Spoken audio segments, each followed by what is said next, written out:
Welcome to the special meeting of the Recreation and Parks Commission. Would everyone please stand for the Pledge of Allegiance, and we will face that way because the flag is right up out there. That is you. I pledge allegiance to the flag of the United States of America and to the republic for which it stands, one nation, under God, indivisible, with liberty and justice for all. Okay. Randy, how about roll call? Commissioner Gant? Here. Commissioner Stolman? Present. Commissioner Woods? Absent. Vice Chairperson Watson? Here. And Chairperson Moda. I am here. Okay, moving right along, and presentations tonight. Employee Spotlight, Michael Kelly. See is not here. Who's going to be doing that? I would take that. Okay. All right. Michael, if you want to come on over? Have a seat in the hot seat. All right, everyone. This is Michael. Michael joined our department in May of 2023. He's a recreation leader who's been working out of the checkout building. His primary duties include assisting guests at checkout, setting up pickleball courts, making field reservations. He's only been with us a short time, but has already become a very important member of the team. He's got an incredibly upbeat attitude and is always happy interacting with the public. His coworkers and supervisors. Michael's never afraid to learn a new skill and is always willing to lend a hand. In his free time, Michael enjoys watching movies, playing sports, and taking care of his animals. And I can say Michael has also jumped in with sports as well, assisting at our 7-on-7 league. And every time I walk over to check out, Michael's always greeting, "How's it going? Have a good day." Big smile on his face, and he's one of the faces I like seeing at the park. And we're really happy to have him on the team and working with us. So, anything you'd like to say, Michael? Yes, I have something I have a speech. Oh, Right.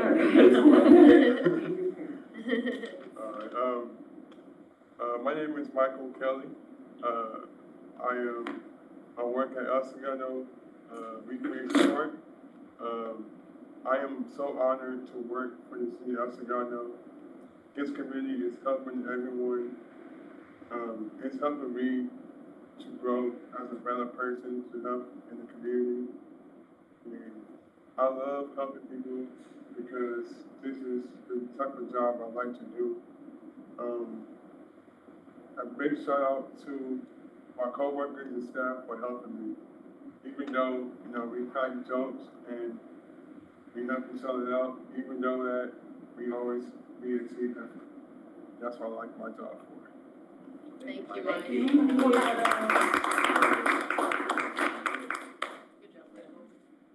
You're welcome to stay, or Thank you for coming. Thank you so much. Thank you, Thank Michael. Thank you. All right. That's great that you have employee spotlight. Now we get to the big presentation. End of summer review. Who's got that? Everybody? yes. Okay. Randy will have it up on the screen. This is kind of an annual review of all of our activities and programs, camps, our busy summer. Summer for us kind of kicks off around Father's Day in June. We have 12 weeks of busyness. The park is loud, full, packed, full of kids, full of parents, adult sports, youth sports, and it's for me, it's one of the more fun times of the year, and it's a little sad here in the park, quiet now that the kids are back at school, but we're happy to share what we've accomplished this summer. We will kick it off with Joe in aquatics. All right, so before I dive into the actual numbers, I want to say that this summer there was a lot of planning to get what we got with this summer of activities. We had a lot of meetings with our specialists, with our senior lifeguards, our front desk, and I really wanted to convey the mission of what we were trying to do. And that was maximize what we are able to provide to the community with all of the lanes that we are given. And I think that through all of these meetings, I was really able to get through to them, and they understood what was being asked of them, and it kind of gave them a little bit more purpose to their jobs. So it was really cool to see, and this is kind of what we got. So starting off, we had our contract classes, and one of our biggest contract classes is the HIIT water aerobics. Our instructor's name is Naomi. She's an excellent water aerobics teacher, and this summer was more classes than she's offered in the past. She was doing 2 to 3 classes per day, Monday through Friday. They're an hour long, and we offered classes to a staggering 1,900 people over the course of summer.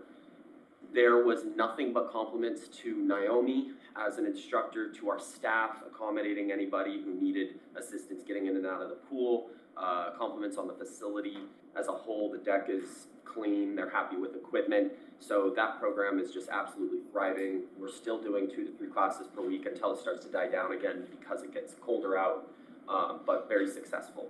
The next contract class we have is our Swim With Me adaptive program, which is a newer program. I've gotten to see it from its infancy. The instructor's name is Saul Gonzalez, and he offers adaptive swim lessons to kids with disabilities. He's excellent with the kids. This program has also been very well received, and it's exciting to me because it's growing. He brought on another instructor. He's now doing not just Saturday, but also Tuesdays, and we're running that year-round. It's really cool to be able to provide a good Learn to Swim adaptive program to these kids, because it's difficult to find an instructor that has the qualifications to do that. So really cool contract classes, great feedback from the community on those. Next up, we have our swim lessons, and we kind of innovated with this swim lesson program this year. We had a more fine-tuned tracking system to track progression of the participants. This was pretty successful because you could convey to the parents when they were progressing and when they had to repeat the class. And also we really honed in our training program where veteran teachers would kind of teach the newer staff how to teach. So that provided a better service to our swim lesson participants. We had 60 people in our Parent and Me classes, 538 Learn to Swim class offerings, and we had 39 participants in our private semi-private lessons. So huge success, positive feedback over the course of the summer. All good on swim lessons. And then for our miscellaneous programs, we had our aquatics camp, which we run every year. It was a huge success. Again, it always sells out. There's always a huge demand for it. We do it in between our swim lesson offerings, so that one's always very popular. And because we wanted to offer more, we added a new program, Hilltop Aquatics Camp, and that was use of the Hilltop pool and the park before Rec Swim, because that pool's open 7 days a week. So it was offered at a time that the pool is normally closed, and that was very well received. It's always nice to see a new program take off and be pretty successful. So I'm excited to see that one grow for next summer. And then this is the second year of our Hilltop semi-private party rentals. If you don't know, this is a program where people can rent out the pool. They reserve a certain number of spaces during Rec Swim to have a birthday party. They get a table, and there was 12 rentals over the course of summer. That's almost every single weekend day during the prime time when it's hot out. So it's really cool to be able to offer that pool party with Rec Swim running at the same time. It doesn't impact operation, doesn't require additional staff, and everybody was quite happy with that. So moving on to our general programming here, we have our Swim by the Numbers, and you can see there that our lap swim took a big dive last summer. This was because the pool heater was down. We are climbing back up to that number that we had before the pool heater went down, which is pretty cool. We're almost at that same number that we were at before. This summer was also our highest attended aquatic center Rec Swim. So that pool was always packed. My office is right next to that pool. I look out, and we had to put multiple lifeguards on it every single day, more than we normally do, but that just means that a lot of people are enjoying it. And then you see Hilltop numbers. A lot of people still attended Hilltop. I think that number went down a little bit because so many people discovered the Aquatic Center instructional pool is bigger, and they like the newer, shinier facilities. So it's really cool to see Rec Swim being enjoyed at both facilities. Next up, we have my personal favorite, which is the events at the pool. And I wanted to do the events bigger than we have ever before.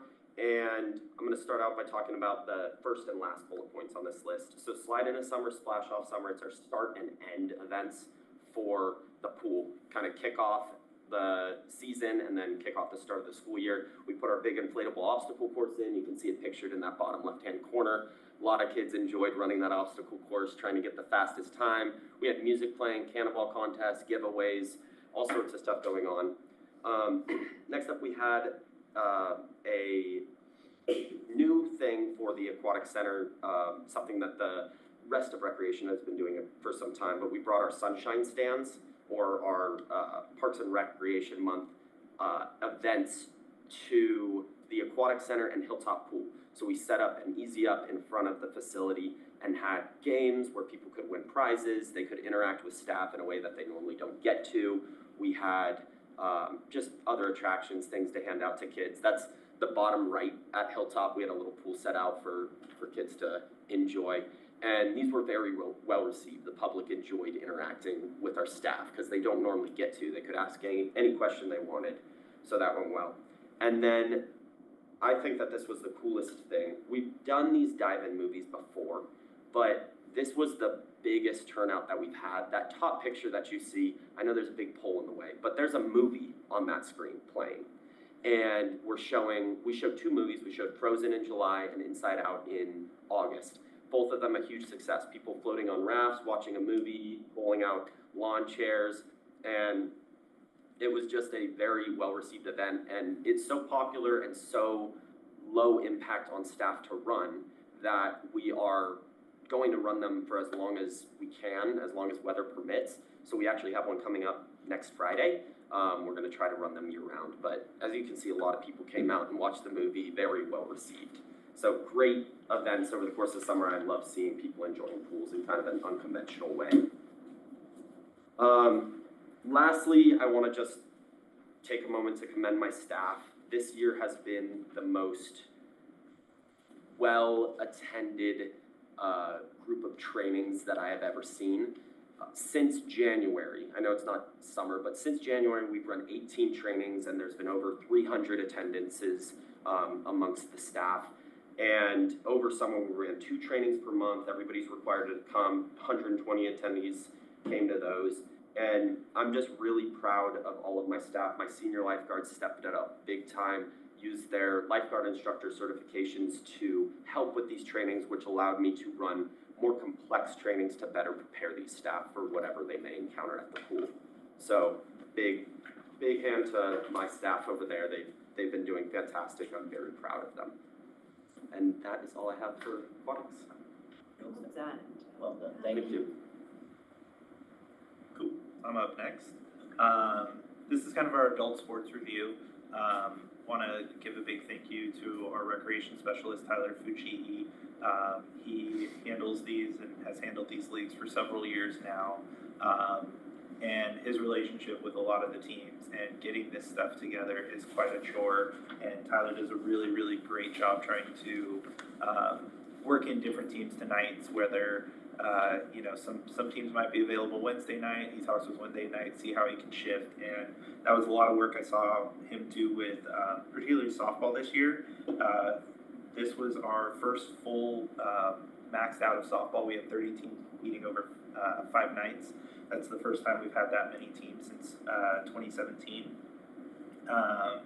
Really good season out there, and this was the first year that we were able to shift from back to Richmond Field and Brett Field. The last several years, softball has happened on the softball field, and if you've ever played in there or been out there, it's a little easy to hit some home runs or get out. So it was really nice to shift to the bigger fields, and it kind of shifted the competitiveness of the league and had a really, really positive response. People were really happy to be back on Brett and Richmond.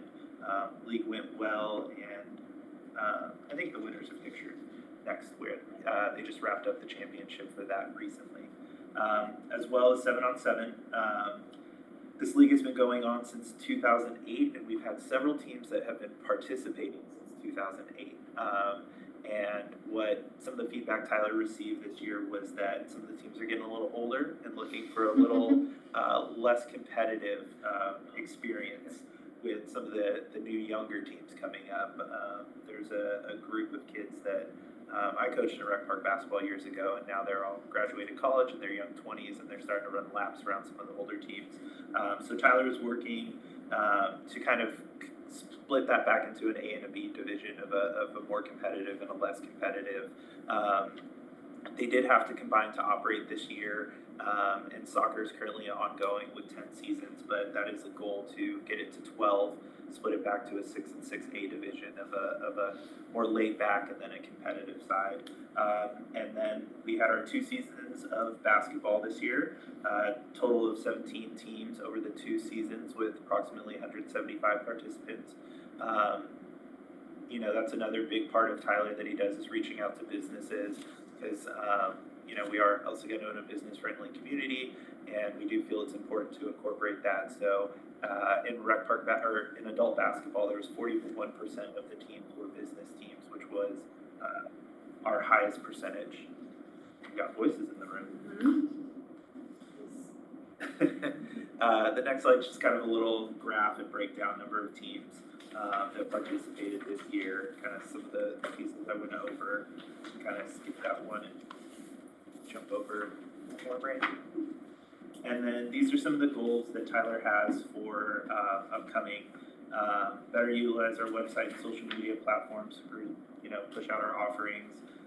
We are in the digital age, and a lot of people will pick up on there. Restore a strong competitive balance with every league. You know, there are some teams that have never played some of these sports before, particularly when it comes to softball. So like Tyler has utilized Tuesday nights in adult softball to get some of the people who've never really played before. So Tuesday's a little bit of a less competitive day, where Wednesday and Thursday we'll see some of the returning champs and be a little more competitive of a day. And then build on, for co-ed soccer, build on momentum gained over the summer to return back to that A and B format that I mentioned earlier. With adult basketball, explore alternatives to run a season in addition to our spring and summer. There's a lot of demand for a fall season. I know the joint use was discussed a little bit last night. And, you know, during the fall season, there's high schools running basketball, volleyball, so gym time's very precious, but there is quite a bit of demand for a fall season. And then well as our current activities is kickball. He got that up to 12 teams, which is the highest we've had in quite kind of a while.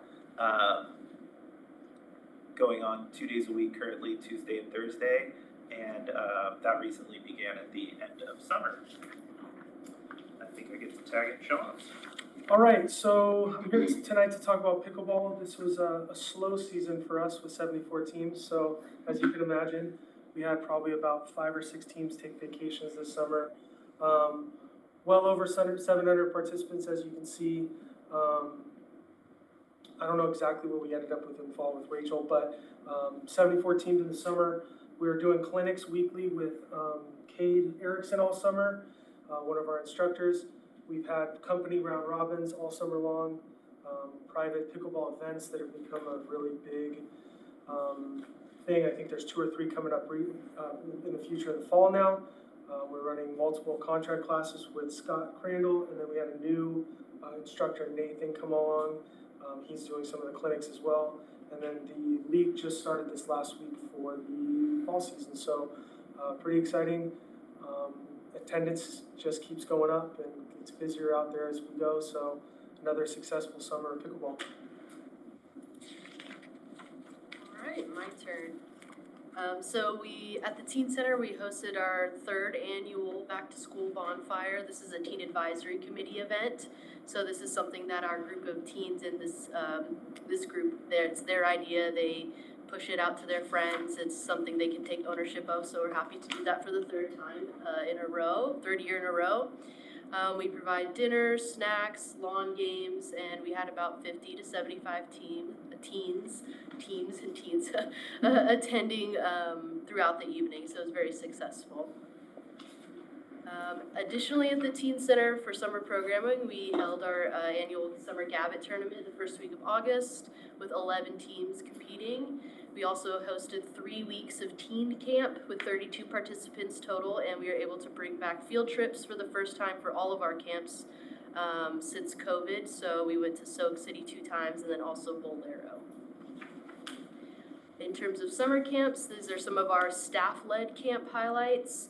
Our staff-led camps are under the part-time leadership of Ryan Booker and Chloe Meza. This is Ryan's second summer doing Camp Cowabunga, and it was Chloe's first summer doing Tiny Tot Camp. So Camp Cowabunga is for children ages 6 to 11 years old. We held this for 9 straight weeks over the course of summer, taking 1 break for 4th of July, total of 525 participants. Again, we brought back field trips, so we went all over the place. Some of our most popular ones were Seaside Lagoon and Underwood Family Farms. Tiny Tot Camp, 187 participants. We did up our maximum participants in this camp from 15 to 20 this year, and that went very well, so it was great to accommodate more people for that camp. It's very popular. And then again, teen camp for 3 weeks with 31 participants. So this slide here highlights at the top our staff-led camps and our statistics on revenue and participants.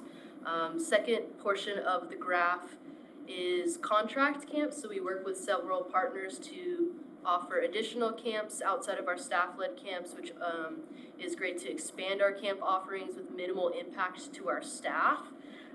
So our most popular contracted camps this year were Champ Camp Beach Camp, Champ Camp Skate Camp. Beach Camp is held down at El Segundo Beach, and Skate Camp is held at the skate park at the Teen Center. And then we had sports camps, which were wildly popular as well. Next slide, please. And so this graph here shows that we're on a steady progression of revenue for camp. So we are slowly climbing. Some of this may have to do with our increased attendance, increased camp maximums. Also increased use of contract camps helps us accommodate more people as well. And then our participation, in addition to the revenue, has gone up, so you'll see a similar trend in both. So hopefully we can keep this trend going into the next years to come. And switching over to El Segundo Youth Drama Program. Our summer 2023 production took place at the high school Performing Arts Center, which is a great experience for the kids because it's a much larger, sophisticated stage, accommodates a much larger audience. So they produced The Wizard of Oz. It's not listed on this slide, but we had 47 participants, which is one of the highest numbers for participation in the last 4 or 5 years. Ticket sale revenue, $4,716, and then 552 audience members over 3 shows. And then a season preview going into the rest of 2023 and 2024. We have, for the seniors, the older kids are doing Spam-A-Lot, and then the variety shows in March, and junior musical, Seussical the Musical, and then in summer we'll be doing Shrek. And I think this is my last slide. Farmers Market has been going very well. Nancy Rubalcava, our recreation specialist, helped facilitate 10 weeks of Summer of Fun, which included vendors providing bounce houses, free face painting, weekly crafts, giveaways. We gave away tote bags every week. We gave away water bottles, all branded with Farmers Market materials. We had several new vendors who joined us this summer. Farmer's Nursery, who sells succulents and plants. Oli Avanti sells cooking oils and olive oil, seasonings and spices. Seasons Threads, who sells vintage clothing. And then Chopine Bakery, which is a new vendor of the last 2 weeks, selling breads. And they've been a huge success. And then also not listed, we have a new lemonade vendor. So please come check us out. And then upcoming, we're going to be working with the Segundo Saxes to have music at least once a month. And then we've been very busy with requests for community booths, so we're happy to keep accommodating our El Segundo nonprofits and community groups for that as well.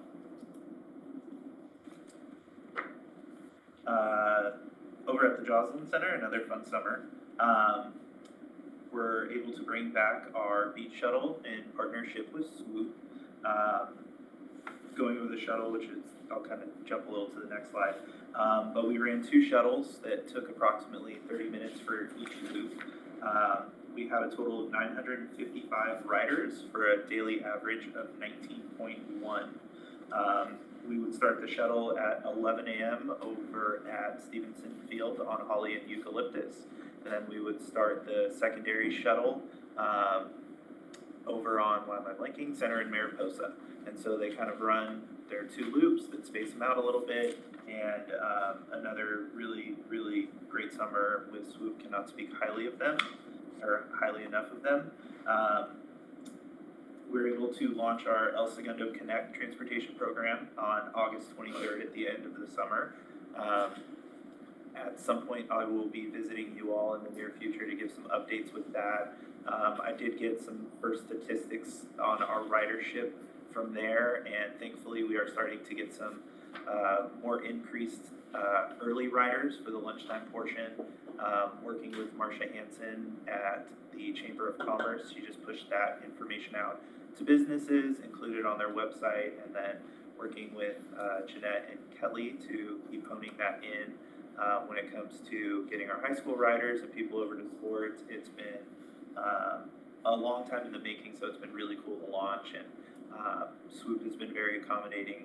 We made some instant shifts to get a shuttle out to the high school when it comes to transporting water polo players, and so they start a shuttle on the corner of Main and Maple right at 2:30 when those students get out of school, so we have like a consistent 8 to 12 riders right off the bat for our second loop of the day. Some other highlights over at Joslyn, I can't speak highly enough, one of our instructors, Victoria Samia, she's our 50-minute fitness core expressive Pilates. She has, right, Jeanette, she's got a great relationship with the seniors, does really well to accommodate them. Her classes are loud in the morning and a lot of fun. She gets the music going and gets everyone moving. The other one I'd like to highlight is Tom Hickey with line dancing. He just returned for the summer after some time off for family. But line dancing is really popular. It's in all ages classes, so anyone out there listening, I suggest getting your cowboy boots and coming on down. It's becoming very popular. Tom's got a really dedicated class. He does 2 levels of beginning and intermediate, and he's a really, really nice guy. We have a new class that's going to be launching as well with a new instructor. Her name's Dana. It's going to be weekend yoga. We're going to be providing that, so we're kind of expanding our weekend offerings. And then we brought on Natalie Strong for our journaling recently, and she has a small dedicated group, and they were really pleased with those classes. And then summer events. This is the fun part that makes summer go by real quick. We had really, really great turnouts. We started summer with our concert in the park on Father's Day. We had a band out there, Rad Moon Rising, Creedence Clearwater Tribute. The one thing I can say is our attendance keeps going up and up and up. There's not a lot of green space left at Library Park for those. I think probably our highest attended concert was Who's Zeppelin. I know former Commissioner Davis was out there. I saw him enjoying himself. And I just was blown away at how many people were at the park that day. I work with a person named Christian Simmons, and he finds really, really, really good acts. The Journey tribute had former members of Styx in it, and it's just, the crowd keeps getting closer to the stage, singing along, dancing. So it's a really, really well-attended turnout. We had several food trucks out there. Moody's Burgers always comes through for us at all of our events. Really, really popular, great burgers. We had the Poutine Brothers. We had them out at a concert one time last year, and then they ended up at 4 of the 5 this year. They're, fries and such, so some nice finger food.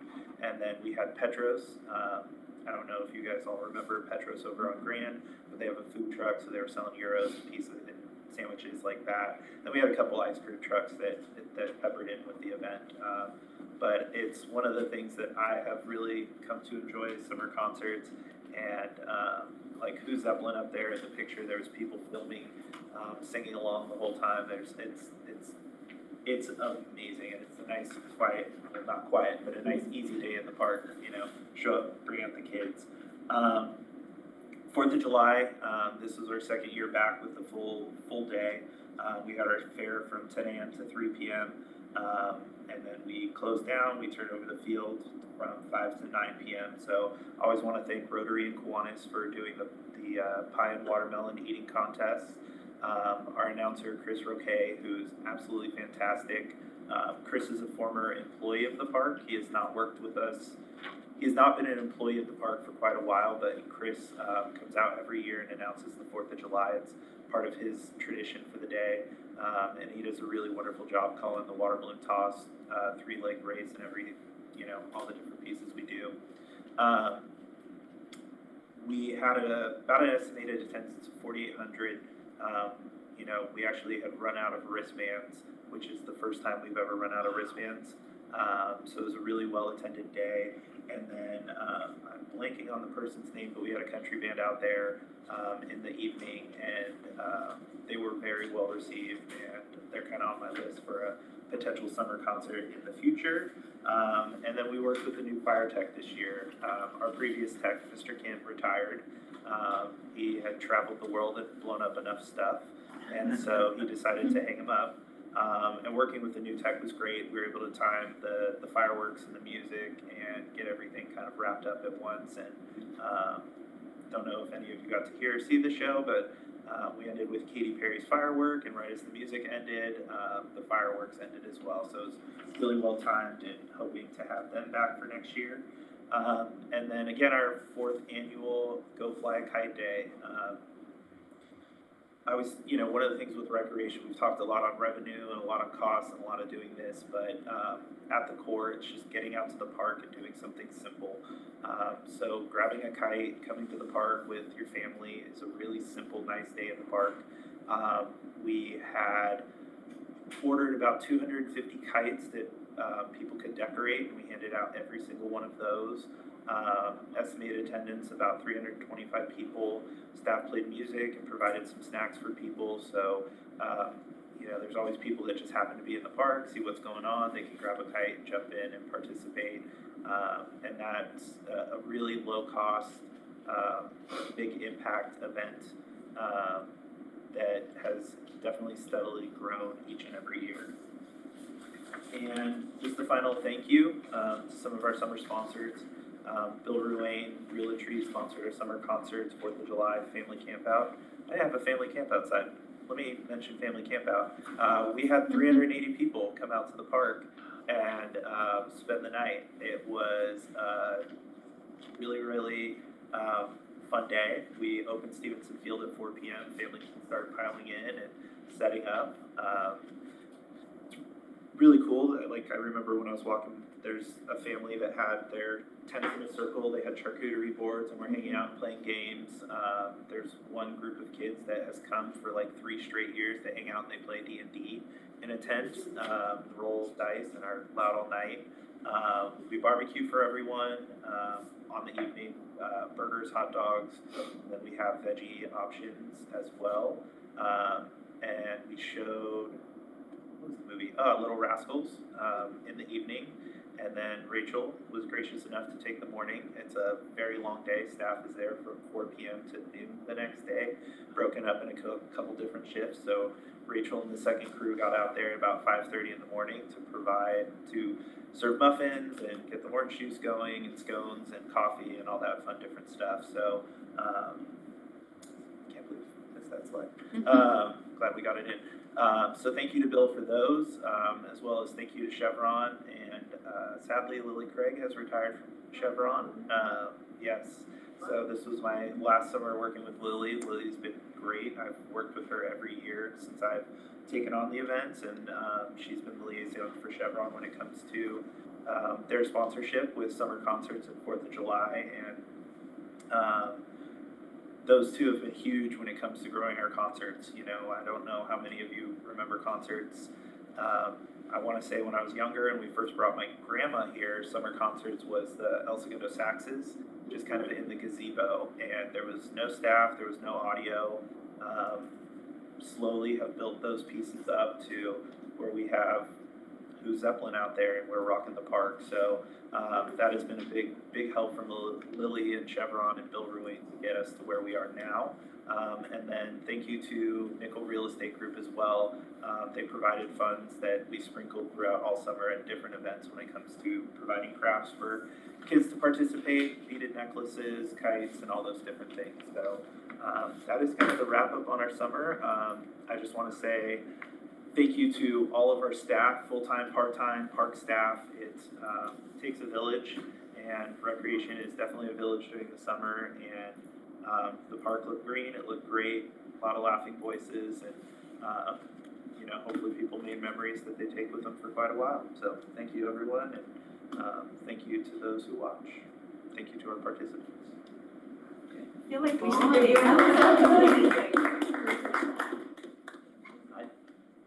Awesome. Great presentation and a lot of work during the summer. Thank you very much, staff, all of you, and every one of you. I have one question, El Segundo Drama. All those shows, what are those performances? Are they gonna be at the park? They'll be at the clubhouse and then in the summer again at the high school. So the summer will be at the high school, so track will be at the high school. Exactly. Perfect. Thank you very much. Questions for them? Anyone? Wow, Thank you. thank you.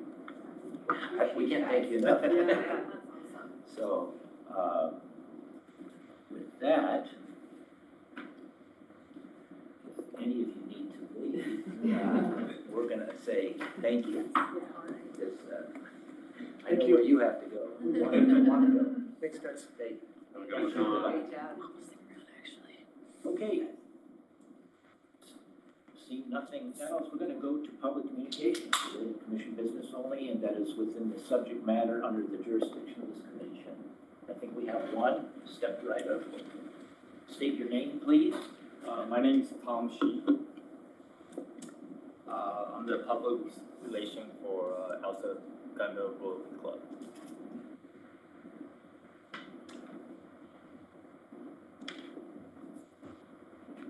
Should I? Okay. Yeah, please. So the purpose of today's meeting is that I have a very exciting proposal for Rotary host a community event. It's called El Segundo Puzzle Hunt. And the concept of El Segundo Puzzle Hunt is to celebrate National STEM Day on November 8th.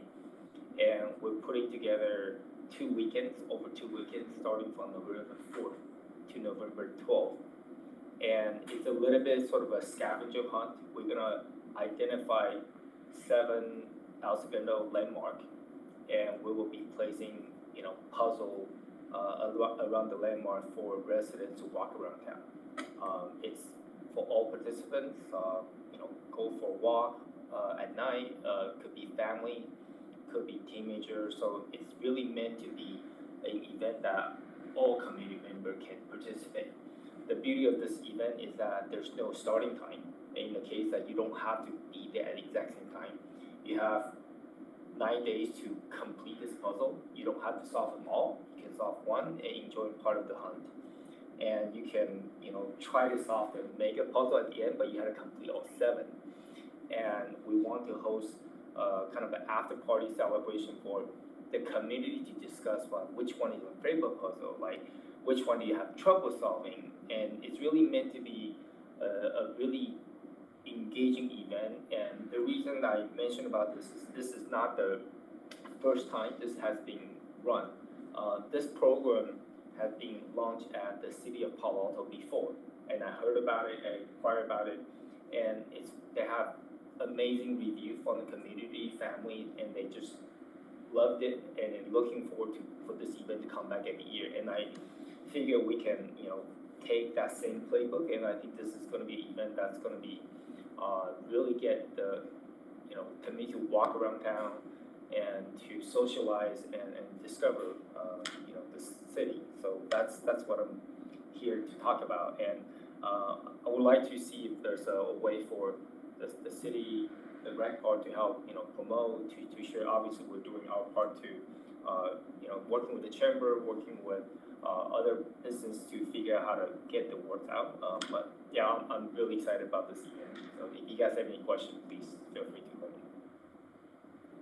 know. All right. I think they can ask questions, but do you happen to have an extra copy of that? I have a digital version. Okay. I will share it with the team. Yeah. Staff will get in contact with them. Okay. Yeah. All right. That's all. Thank you. Thank you for coming in. We appreciate it. Thank you. Enjoy your day.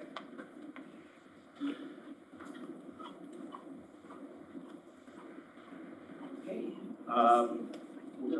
seeing no others, we'll close public communications and move to consent calendar. Approval of the minutes of the Recreation and Parks Commission meeting of August 16th, 2023. Anyone? Can I first make Any ask changes? a question or change? Yeah. Sure, go ahead. So in the public communications, we had a number of people that came and spoke. And it says Director Mancini responded to comments, but I wondered if we shouldn't put in what those responses were. And the one that particularly stands out to me is the talking about building additional tennis courts or whatever, and as part of the renovation. And I thought that Ali's response on that was really important because it wasn't a case of not wanting to build or whatever, but that it was out of scope for the project. And so it occurred to me that not having that in the minutes sort of leaves this hanging as if we heard their comments, but we didn't have an answer, whereas she did answer that question. So I didn't know why we just said Director Mancini responded and didn't put the responses there. And I thought that, you know, if somebody went back to look at this, it would be helpful if the responses were there. Is that procedurally allowed? That is possible. Okay. So, that's great. She can, yeah, she'll ask. Okay. So do we delay approving them then, or do we approve with those additions? Well, because I don't know if I can make the addition, Yeah. so we got it. delay it. Okay. Is that all right? Approve I'm sorry. with, I would suggest approving and, let's get and we'll get a response from Ally. Okay. All right. Because normally, the response, there are no responses to public communication. I know. So I know. that's why I don't feel that it's necessary that it goes in there. But let's get a response because Okay. because we're not supposed to respond to public communication. I know. It just, but they were asking the question. I don't know. I just, particularly on that one, it's so important that, because they came and said we didn't hear them previously, probably for the same reason. And then she did clarify something that was really important. And I thought it would be good to have that in the record somehow. And- Unless maybe we could take Take- Director Mancini's questions to staff report or responses. Can we do that? Like, Say that again, go ahead. move her responses to their comments to her report and say, this is what her responses were. So at least somehow it gets in the record. Well, she was able to address that because it was on the agenda, right? Isn't that why she was No. able to Public address those? communications, you- At that's least why we're we can't special. address them. Yeah. See, what normally would happen is she would call them or talk to them at a later date and you wouldn't know the response. So if that wasn't in there, I think that we should get Ally's response to that. Yeah. And she could put that into into her next report. Okay. Will that work for you? Yeah, I think it's Hey, important. whatever her response might be. Right. You do have those comments memorialized on the video that would be accessible on YouTube and the city website as True. well. That's true. Okay. Thank you. So it was recorded. Yeah. But great. Yeah, wait, yes, good, bring it up. So, I just don't want anyone to think that we didn't, know what I mean? That was twice that they came and talked about a very important issue that we all agree is a very important issue, and then blew them off, you know, like, no, there was a reason why it's not in the, Yeah. right? I like the part that you just said, that it was recorded, so it is, you can go onto the, city website, you can look at, view old, meetings, so you should be able to see it And it there should be also. able to be recorded in the minutes too. Yes, then, that's exactly. right. Yeah. Okay. Yeah, so, can we get, approval of minutes with, With that, yes, I will motion to approve it with that caveat. You can second. all in favor? Aye, that's 4-0. Thank you. We're gonna keep moving. There's no unfinished business, there's no new business. 2 reports. First one's up is Aquatic Subcommittee. Yeah, and a brief report and then Joan will jump Do you in have any if I missed questions? anything. Yeah, I've got lots of backup. You have plenty of backup. I know, I do. There was a number of, public comment, one which was I think the most well-received / concerning was that the teams continue to struggle and we as a city continue to struggle to work with Wiseburn to get access to their parking lots for large events like swim meets and water polo games. And I believe it was part of the joint use was supposed to be discussed last night. I did not tune in, so I'm not sure, cliffhanger on where we are for that one. But then as the committee, we discussed, we did a review of the aquatics fees and recommended like small incremental fee changes to bring us in line with neighboring and comparable cities. They were pretty minimal with the understanding that we know we're gonna have to gradually just increase over time the costs because the cost of everything are going up. Hopefully we'll continue to raise the rates that we're paying our staff so that we can keep and retain staff. So those recommendations will of course go to council and be reviewed. And it was really across the board for everything from drop-in to lap and rec swim and to the user groups as well. And we also recommended a little condensing and streamlining of the pass options. I don't know if you guys have purchased passes at the Aquatic Center, but there's quite a large menu of options and some were just being underutilized. So we just suggested to make life easier for staff and the public so they better understood what their options were, that they could have a few less. And just cut out those really underutilized, undersold pass options.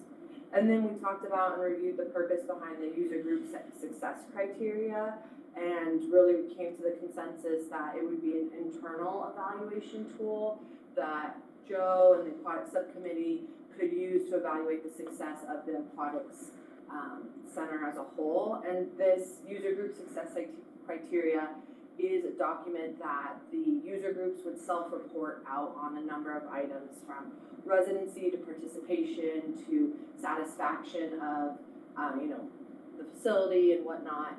And so we asked Joe to encourage the groups to fill out those forms or to fill it out so that we can at least get some feedback. And then last we heard, I believe, the aquatic manager position was supposed to be posted this week, which is really exciting. And we're still waiting to hear what's happening with the aquatic supervisor position. Joe continues to be in active capacity. And so I believe Allie said she was looking to follow up on that. Hopefully we'll get an update. Excellent. Did I miss anything? Thank you. No problem. Thank you.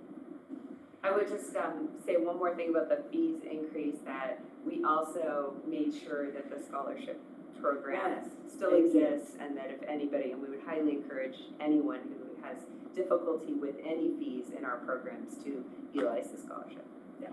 So on that scholarship, because when I first came on the commission, that was, an important thing, for me being on the case board and all of that. And I always find it is it mentioned? Is it out there to where people know about it? Or is it like this hidden thing that somebody needs to know? It needs to be, publicized to where people know that we do have a scholarship program. And It was very much an important part of the conversation, like there was it was alongside the fees, and that was absolutely the spirit in which we had the discussion, and so I would hope that if it gets approved, if the fee increases get approved, that staff would be, you know, front and center with, yes, we've increased it, if this is a burden, then here's the option. But that's certainly the spirit. And it was interesting for me to learn that the scholarship program is funded by donations from the community members. So even broadcasting that for those people who have the ability to donate, that would be good. In the same vein, to like get the word out there that, you know, if you are fortunate enough, please donate, and then if you need assistance, we have it available. And by the way, that it's apparently been highly underutilized Yeah. as a program, so. Well, yes, because I think in the class guide, I've like looked for it before and you don't find it. And working with the case clients so much, they're not, you know, they're not out there like wanting to publicize that they're a case client or they need the assistance. But if it's in the guide and it's mentioned, then people are going to utilize it. But I'm like, I don't think it should be a secret. It should be a share. Okay, thank you, thanks for bringing that up. Transportation Subcommittee. All right, so yes, as Ryan mentioned, and stole all the thunder, but he should, because Yeah, it's good his for you. program, and he's done a fabulous job. We do have the shuttle running, and we've had some great community feedback, which has allowed us, and Swoop has been so flexible in changing the route as needed. So there's if specific groups have come forward and said, we're gonna use this, then we're all on board with trying to make it work so that they can utilize it. I was really surprised and pleasantly about the ridership so far has been really good. Yeah. So that's great. We're hoping that that gets momentum. And we do have two different routes. One route that runs from lunch to bring people from the other side of Sepulveda into town, and then one from the after that kind of takes kids from the village to the aquatic center and the Toyota Center and the Campus El Segundo. So Yeah, on launch day, Alex and Aaron from Swoop came out and did the first rides with the shuttle. We were actively, because you know, you kind of make plans and then sometimes you need to make adjustments. We traditionally had a stop over on the corner of Grand and Richmond. And once we got out there and we're kind of looking at things, it makes sense. So we're kind of making day of adjustments, and then we're able to update the maps, update our flyers. I have some new yard signs that are in process of being delivered, because initially when we kind of went to go launch, we just had the one route, which was 16 stops. But looking at it, it didn't make that much sense when it came to really providing that afternoon transportation for the sports and the connecting to the metro in the evening hours. And so Kelly had previously laid out a route that fit perfectly. So we got with Swoop and we were able to break that up. So the shuttle itself is running from 11:15 to 2 p.m. on what we're calling the red route, which contains 16 stops. And then at 2 p.m. we switch over to the blue route, which is 10 stops and more of a direct loop, and it starts incorporating the Richmond schools. It does, obviously have campus, the aquatic center, and then there's two Raytheon Field, because there's the 2 metro stops and the 1 metro stop services. So this should be, really beneficial. Again, it's the 2 shuttles running at all the stops. There's QR codes that you can scan and see the locations of the shuttles. And then another really great thing that Swoop has done is with their tracking of the shuttles, they just sent over to me yesterday actually, which is news to Kelly, where it basically has all the times that the shuttles are hitting the stop. So it's almost like a traditional bus schedule, and so you're less guesswork, and it's more like I can look at this. I work over in this building on the other side of PCH. I know I need to be at this stop. If I leave my office at 11:55, they should be here within 12 to 12:05 kind of thing. So they've given us some really good route data, and now we're starting to get some good people moving data. that's El Segundo Connect, great pilot. you know, again, if people have a need and they're seeing that this isn't meeting it, but could be by just tweaking it, then let us know. That's what a pilot's all about, is just gathering data at this point and figuring out, you know, like, golf team has reached out and they want us to somehow get them to the lakes, and so we're figuring it out. And we're gonna keep figuring it out until we've got a really great program that is gonna have a lot of usage, so that's really cool. The second thing is we have been working on this wayfaring idea of trying to get people through the town on bikes and walking in a way that is safe. And one of the things that keeps coming up is the bikes in rec park situation.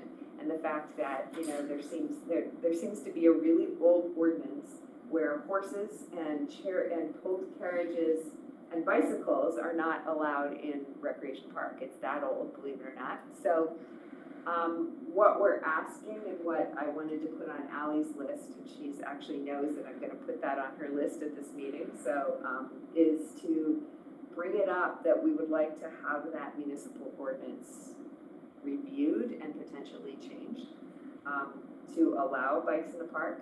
And then the second piece of this is where would the bikes go? And so we're talking about creating a route on especially some of the wider sidewalk areas that we can split down the middle and put a picture of a bicycle and a picture of walking so that we separate.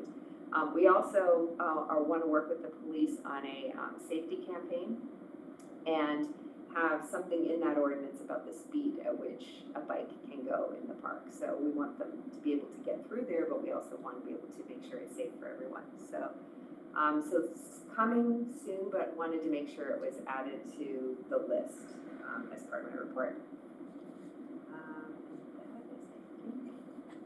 That's it.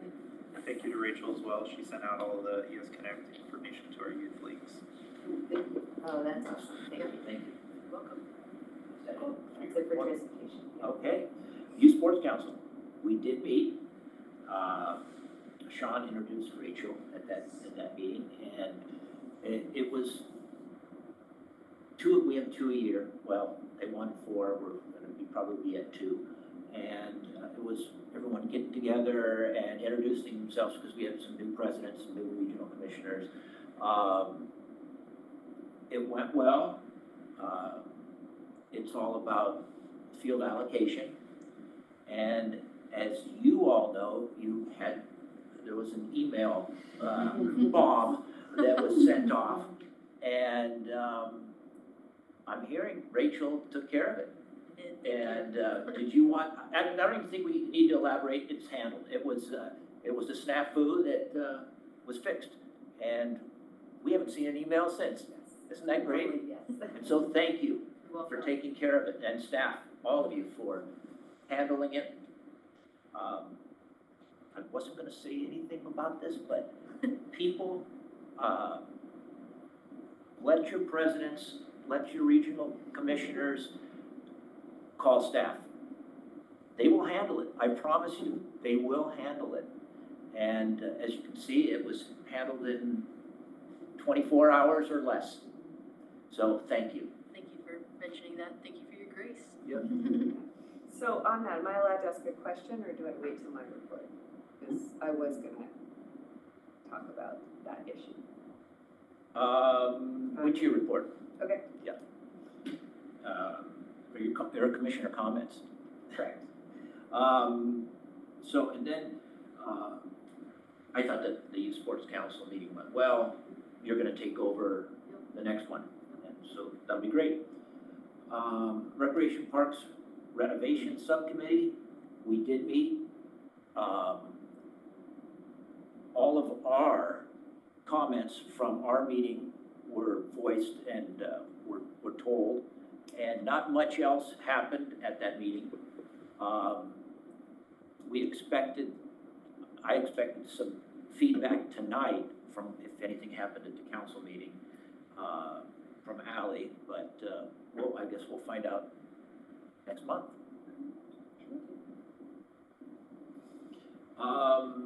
With that, who's doing the director report? Who's doing Ally's report? Anybody? I could take that. I Okay. didn't see Ally's report necessarily. So I don't have specific comments. If you wanna hand it over, I can try and jump on some Well, highlights. does anybody have any questions? Because it's in here.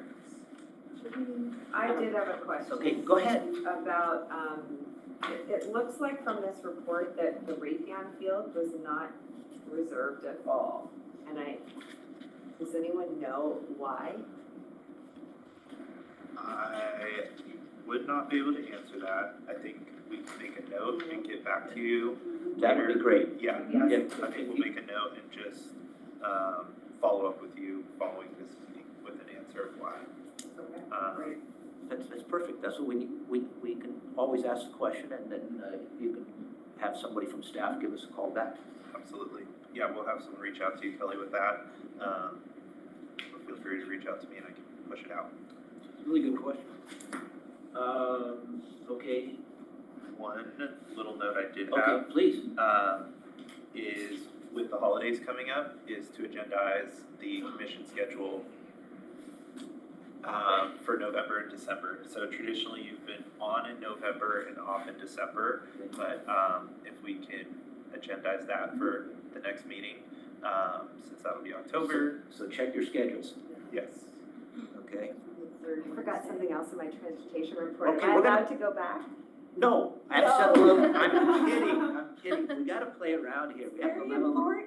It's very important. Anything you say is very important. How did all three of us forget it? I know where I you're going. know, right? Because he said No, holiday there's and the I went, holidays. oh. Yeah. So Okay, the, Happy so- team I knew there spirit. was three. I knew there was three. As soon as we're done here, we'll revert back.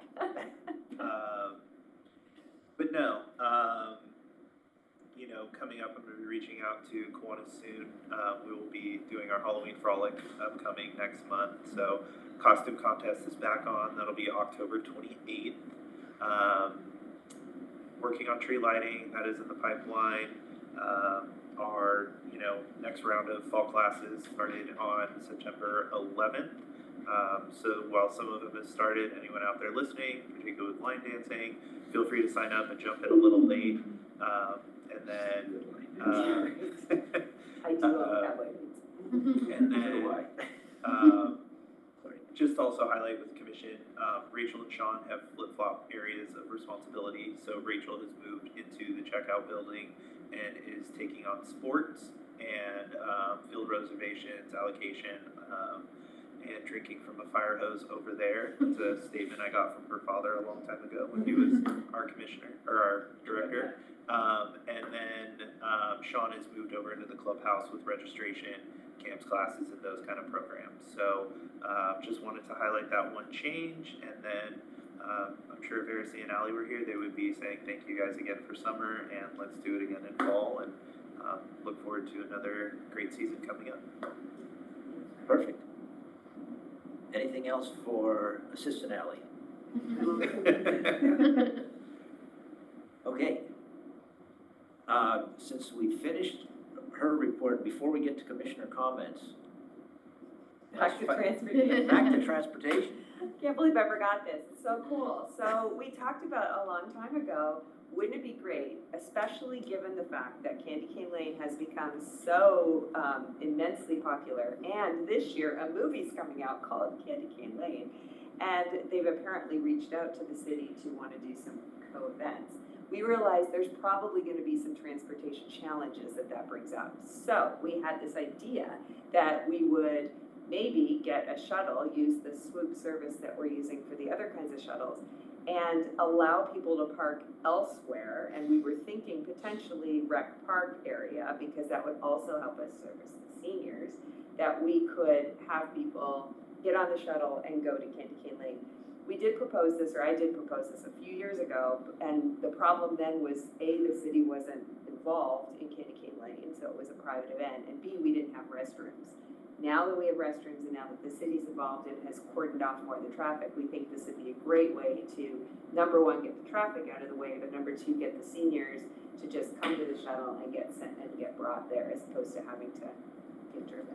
So very exciting uses for Swoop, and I talked to Allie and she said that that's a great idea and that the committee's gonna take it up. Okay, Yes. thank you for bringing that up.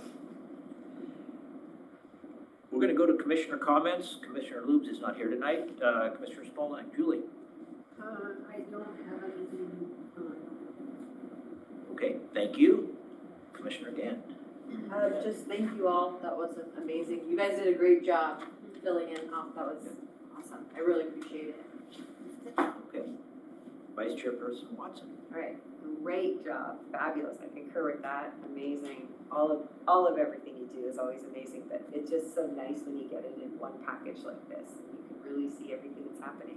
I wish I could participate in more of these activities. Second thing is, I did want to bring up the AYSO issue that came up with the field space.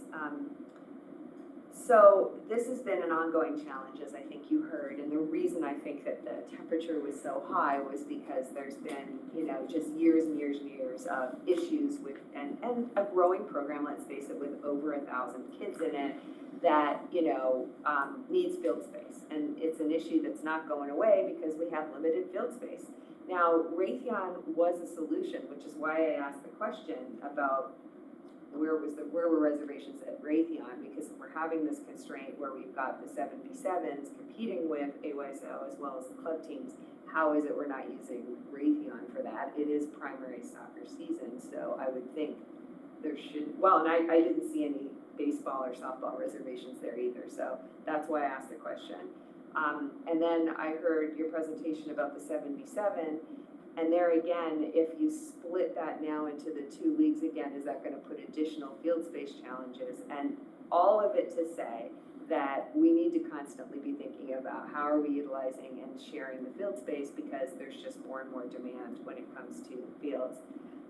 One of the things that I think that the AYSO issue raised is that there hasn't been, since the new system came in place of booking fields, there hasn't been a lot of transparency on, for whatever reason, there's not enough capability in the software or something to be able to go back and audit, for example, how has field space been divvied up? I think I've asked staff for this a number of times, and all I get is a count. I can't see, we don't have transparency to what was booked on what night and who was on that field. And so Ali asked me to ask for a request to find out, is there a way in the scheduling software we can do it? Or does the scheduling software need to be reviewed as a, is it the right solution? Because I think having an offline system is what causes these double bookings to happen. And so if there's a way that we can investigate having a system where it can be transparent, where everybody knows who's reserved at that given time, and then we could audit and go back and see how has it laid out? Because we could have gone to AYSO and showed them, you guys have had priority, here's been your stuff, but we can't, it's a magic black box today. So I just wanted to put that on the list of things to deal with.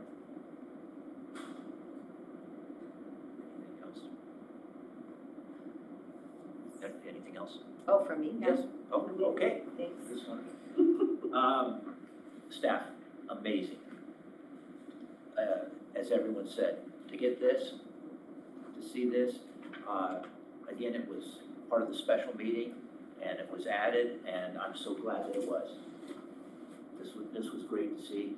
A lot of information, and how hard work you guys do. So thank you. I did go to the drama production of Wizard of Oz. It was fantastic. We have some young talent that is really good. So I'm looking forward to the rest of the drama production. So that's great. With that, staff comments, and none of that staff is here. So Yeah, I'll just say a You little more. please, anybody else would like to speak, you're welcome. For Kelly, I know Rachel has had her staff since she's taken over start documenting who is on the field at what time. So I think we, not to speak out of turn, but we should be able to provide more detailed usage with that piece. She's had staff out there marking if teams are actually present or not present based on their reservation. So we should be able to answer that. And then as I'm looking across the table, to thank Brandy and Linnea as well within those pieces. They've done a lot of heavy lifting behind the scenes this summer, and we really do appreciate the work when it comes to the Little League Parade that they've taken on, and just kind of everything spearheading all of our different contracts and all of that. So thank you to Brandy, thank you to Linnea, and then thank you to the commission as well. Your feedback is valuable. Like, you know, Kelly and I worked very closely over the last couple of years with this ES Connect, and we were making adjustments, and your input helps us serve the public better. So we do appreciate you all as well. Okay, anyone else?